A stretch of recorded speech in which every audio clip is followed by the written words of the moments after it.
This is a hypnotic induction, and so we would ask you to make sure before you listen to it that you are in a safe place and that you are not using any heavy machinery, driving cars, or doing anything that you should not be doing. Please just be sure that you're relaxed, alone, and you have a moment to be quiet.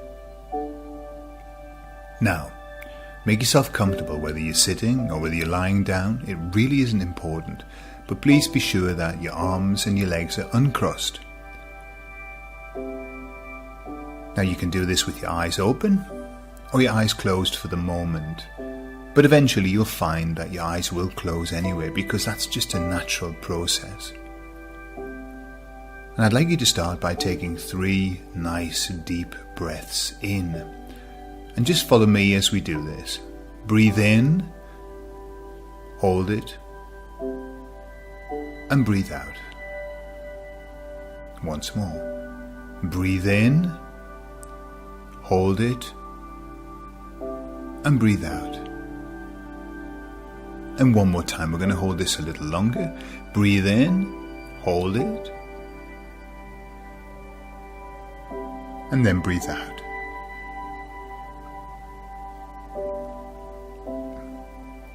Now, hypnosis is a progressive relaxation experience, especially when we're listening to it in an audio. And so what you will be experiencing is exactly that as you listen to the sound of my voice, and as you begin to allow your body and your mind just to slow down, you will begin to notice that each muscle, each fiber, each nerve, each atom of your body will progressively become more and more relaxed. Now that isn't because I say so, but it's because you are allowing that to happen now. Because hypnosis is really a contract between 2 people.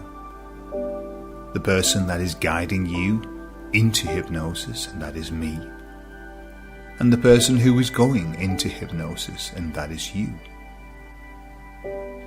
And so as I guide you along, you will follow my instructions. And by following those instructions, you will find yourself in a beautiful place, just as you are beginning to find yourself in that beautiful place now. For hypnosis is a truly beautiful place to be in. It's often described like the moment just before you fall asleep, in that twilight zone, in that place where your thoughts start to take wings, where you're neither awake nor asleep. For hypnosis is not sleep. Far from it. In fact, in hypnosis often you are more aware than you would normally be in your conscious waking state. In hypnosis, very often you're aware of smells more acutely, sensations in the body, and perhaps now you can scan your body to notice any sensations of tension. And as you notice those sensations of tension, you can just allow them to leave your body. And in the space that they leave behind, allow relaxation to enter into that place. And as you begin to relax each part of your body now, starting from the very top of your head, and scanning and relaxing as you scan, gently down, all the way down your body, passing through every muscle, every area of your body, down your chest, stomach, thighs, calves, feet, and then checking your shoulders, your arms, forearms and hands, And then the nicest part, relaxing the face around the eyes, the cheeks, the neck, and the scalp too. And as I continue to talk, you will continue to relax. For hypnosis is a constant deepening of awareness. And so, with every word that I say and every breath that you take, you will be allowing yourself to go deeper and deeper into this state of relaxation. For it is in this state of relaxation which the best changes can happen. Changes that you perhaps would never even believe before. For you can change, and you can change dramatically when you have your unconscious mind on your side. And so we are appealing to your unconscious mind that it help us with these changes now. That it help us for you to begin a healing process, to begin a process of change, to begin to be a new person, or perhaps better said, the person, the authentic person that you have always been. Now I'm going to count from 10 down to 1, and with each number that I count, I would like you to double the relaxation that is already there in your mind, and double the relaxation in your body, so that by the time that we reach 1, your mind and your body will be very relaxed and ready to start to take action. 10 and 9 and 8. More and more calm and relaxed. And 7 and 6. Halfway there now. And 5 and 4. Feeling very calm, almost distanced from reality. And 3 and 2. And now finally just releasing and letting go. And 1.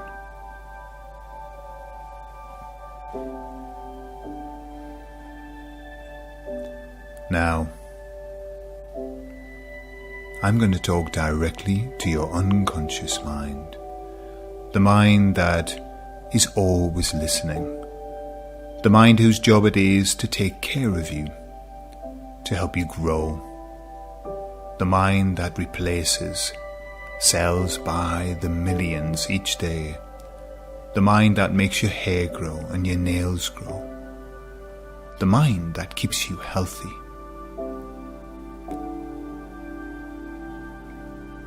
For that is the mind that instigates change. That is the mind that can change who you are in an instant, just by understanding what it is that you want. You see, we spend a lot of our time talking about what it is that we don't want. We spend a lot of our time being angry about how things are. We spend a lot of our time pushing and pushing against the things that we don't like, the things that we don't want. And although that is a great distraction, it uses a lot of our energy for very little gain. For I don't know if you've ever seen two horses tethered together, but facing in different directions. No matter how hard those two horses pull and pull and pull, They are pulling one against the other. They are using all of their strength, and yet neither of them can really move at all. One might gain a small distance, but not much. And quite often our life is like this. For when we are pushing against things that we really cannot change, when we are angry at things that we really cannot change, then we are using a tremendous amount of emotional, nervous energy. And this can leave us feeling angry and depressed, and sad and disappointed. A feeling of hopelessness. And how often have you felt hopeless about what is happening around you? The same applies to when we are focusing on the past. Understand that the past upon which we focus is actually an invention in our own mind. There really is no past, for the past is over. And we'd like you to understand what it is that the past is. The past is the present, as a memory. And when you were in the past, experiencing each moment as it came along, in that moment you were in the present moment. And so the past in itself doesn't exist. And that makes sense, does it not?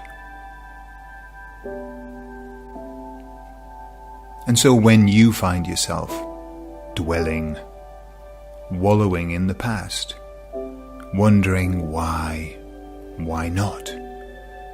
Why did that happen? Why did I do that? Why did someone do that to me? In fact, what we are doing when we remember the past, when we spend lots and lots of time in the past, thinking about the past, we are reinforcing the past. We are making the past stronger as it was. And of course we can change the past, but to change the past we must do something different. We must think differently. And soon I will show you how to do that. But for the moment, we will continue.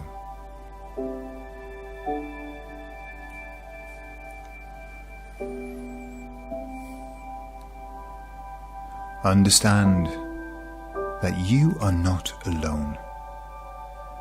You are not the only person who has had a difficult past. In fact, it is now shown that 80% of all people have had a difficult past. 80% of all people have suffered trauma, have had bad experiences. And so you are not alone. In fact, you are the majority.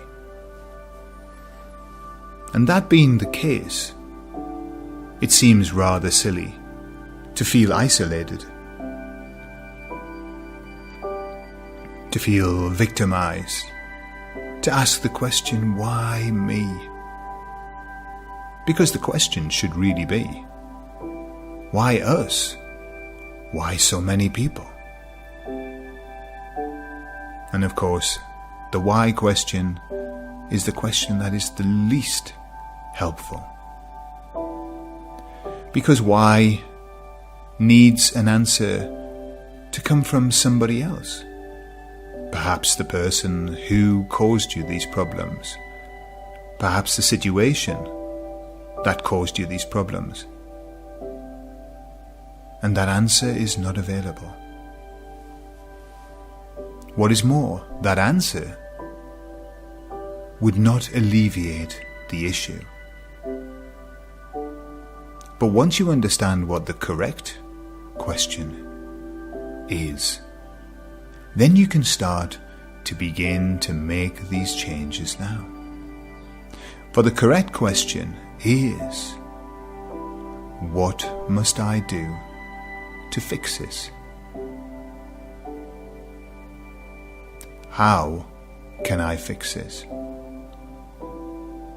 You see, there are two kinds of thinking.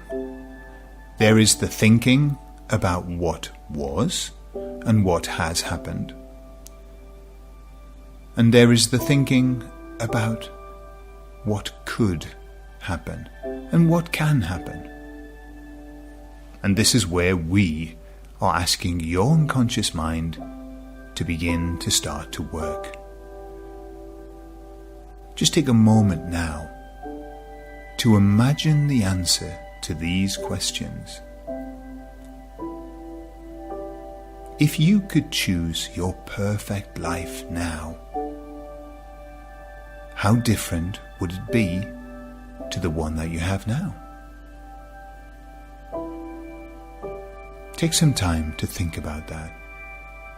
What would your perfect life be like now?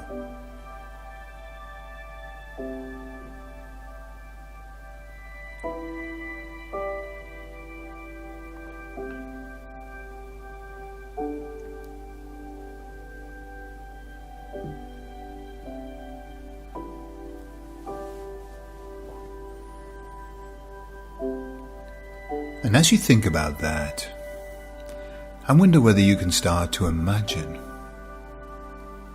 just what a perfect life is like.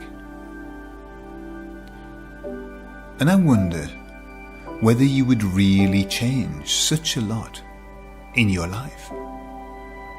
I'm talking about what surrounds you. For we all have beautiful family. We all have wonderful situations. And quite often what has to change is not the situation, but it is our perception of the situation, the way that we look at the situation, what we think about the situation.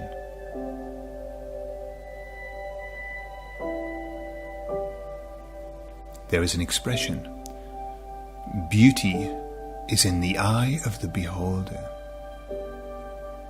Now, what does that mean? That means that one person can look at something and they can see beauty.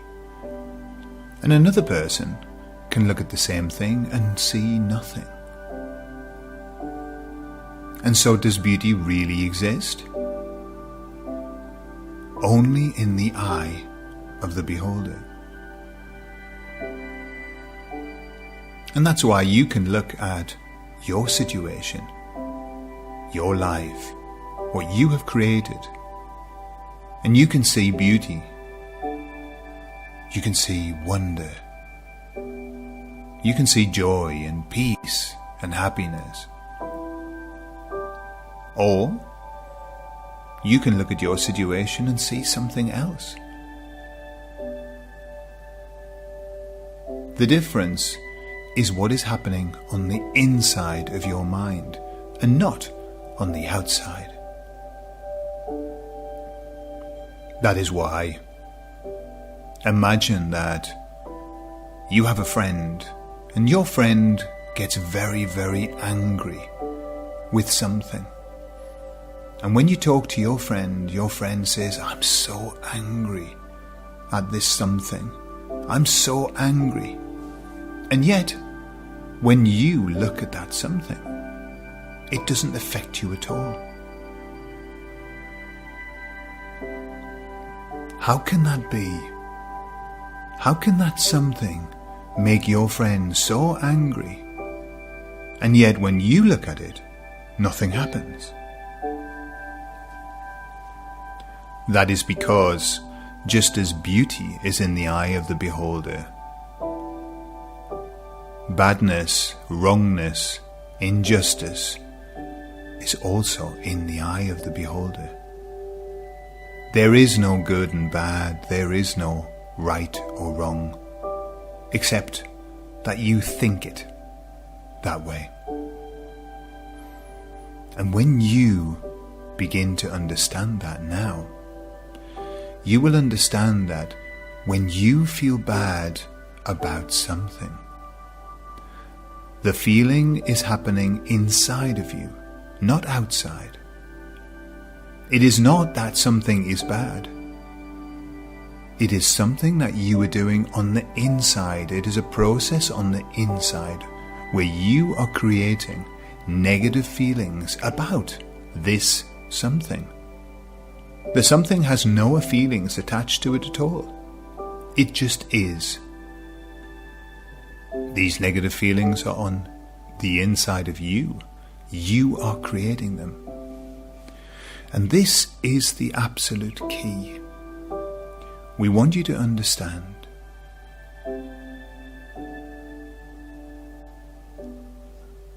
all feelings come from a thought. All feelings have their origin in a thought. Every thought that you have is created by you. You create your thoughts by generating them in your mind, by allowing them to happen, by observing them, and by making judgments on your thoughts. And those thoughts that you have lead you to emotions, good ones and bad ones. You look at your family and you have a thought which goes, "Isn't my family beautiful? I love my family." And those thoughts generate feelings of love, of happiness. And then you look at something in the world and you have a thought, "I hate that. That disgusts me." And those thoughts generate feelings of hate and disgust inside. You are the author of every single feeling that you have on the inside of your body. You are the author, nobody else. And so you are completely and utterly responsible for every feeling that you have in your body. Now, how does that help you? That helps your unconscious mind by allowing it to understand that if you are constantly having negative feelings inside your body, then all you need do is to stop the thoughts, is to become aware of these thoughts. You see, our mind generates thoughts millions upon millions of times a day. We have random thoughts. We have thoughts that shock us, thoughts that surprise us, thoughts that we have never thought of. Do you really think that these random thoughts that we have are something that we should pay attention to? Do you really think that these random thoughts that happen for no other reason that dreams happen, do you think that these random thoughts are worth spending tremendous amounts of energy, emotional energy, in understanding them? Our thoughts are random when we are not thinking on purpose. Our thoughts are random, and therefore it makes little or no sense to attribute emotion to them. And when our thoughts are on purpose, then we are in the strength position. For if we catch ourselves, and you will begin to catch yourself now, having these thoughts, and when we catch ourselves having negative thoughts that lead to a negative emotion, then all we need do is to stop. We stop and we say, not that. Not that thought. And we begin to think about something that makes us happy. Now that is not always easy, and we will not always catch our thoughts. However, the next step is when we feel the emotion inside and we notice that we are feeling bad, sad, depressed, anxious. Then we become detectives and we work our way back through the emotion to the thought. And we realize, it's because I have been thinking this. Once you work backwards through the emotion to the thought, then you are breaking that loop, this loop that we have had for years. And when you get to the thought, you have another thought that goes like this. These are just my thoughts. I created that emotion. And this is so important. When we have created an emotion, which we do every single time, then we are the creators. You are a creator. And if you can create a bad feeling, then you can create a good feeling. And once you understand that, now that you understand that, understanding that now, that you are the creator of your good and bad feelings, that puts you in a place of strength, for you can understand now that if you want to feel good, all you need do is think about good things. And if you want to feel bad, all you need do is think about bad things. But why would you do that on purpose? How much better will you be in life by focusing on the good things? How much more effective, how much happier would you be if every time you caught yourself thinking about something bad, you changed that thought, you stopped it and said, not that, this, and you thought about something beautiful, your family, your health, life, the fact that you're breathing right now, the fact that you're able to eat and talk and drink and walk.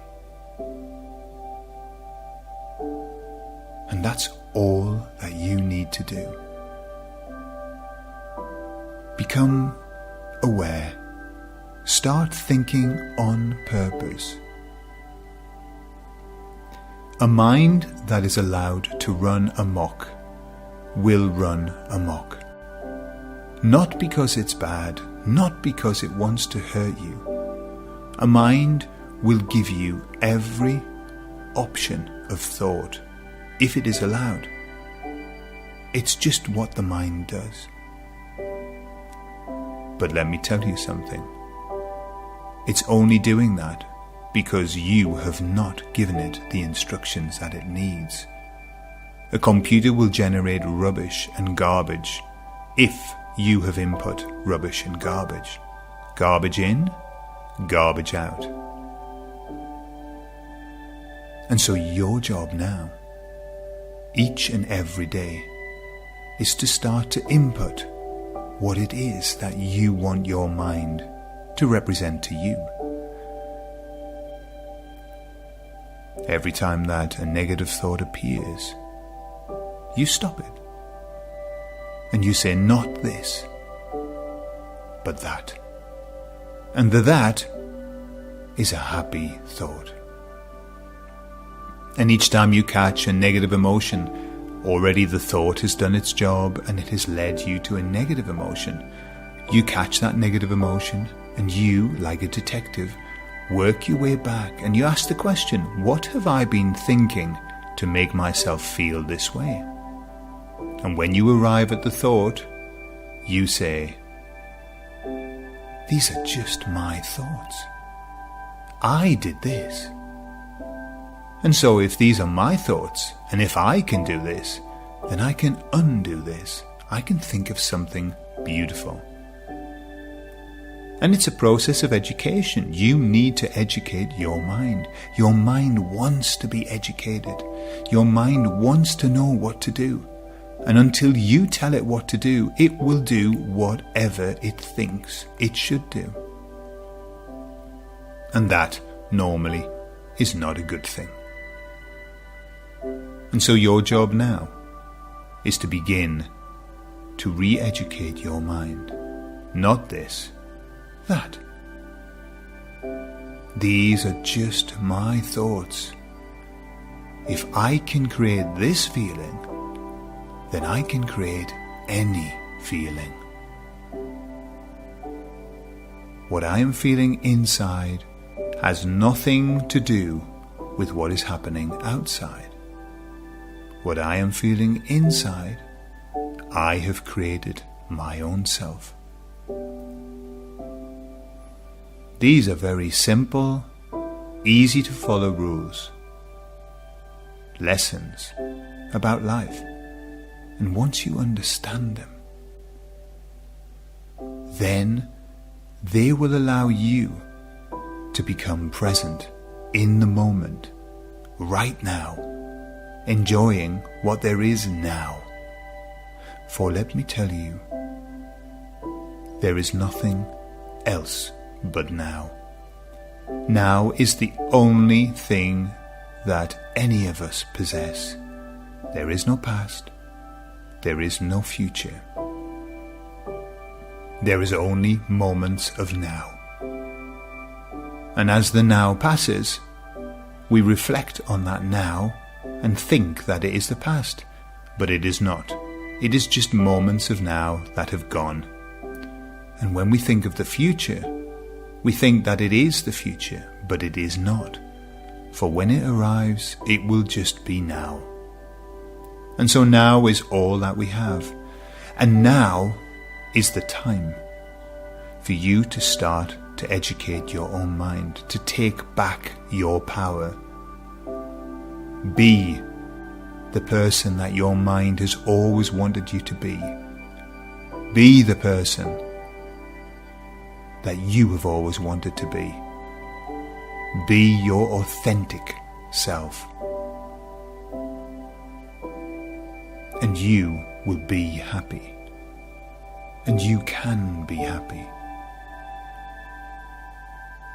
For happiness happens on the inside.